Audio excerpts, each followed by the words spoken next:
ఈ నిమ్మరసంలో ఉండే vitamin C మన రక్షణ వ్యవస్థకు చాలా మేలు చేస్తుంది.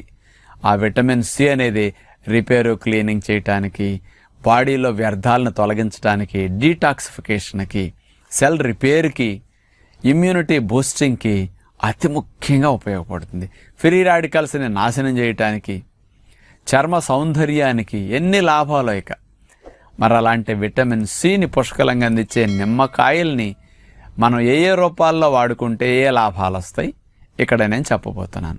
మొదటిగా ఆలోచిస్తే, ఉపవాసం చేసేటప్పుడు తేనె నీళ్లు తాగుతాం మనం ఎనర్జీ కోసం. కానీ అందులో ఒట్టి తేనె కనుక నీళ్ళలో కలిపి తాగితే తీయగా ఉండి పానకంలాగా ఉండి వెగటొచ్చేసి అసలు త్రాగలేం. దాంట్లో నిమ్మకాయ కలపటం వల్ల తీగా పుల్లగా ఉండి ఈజీగా తాగగలుగుతాం. ఈ తేనెలో నిమ్మకాయ కలపటం వల్ల విటమిన్ సి కూడా వెళ్ళిపోతుంది లోపలికి.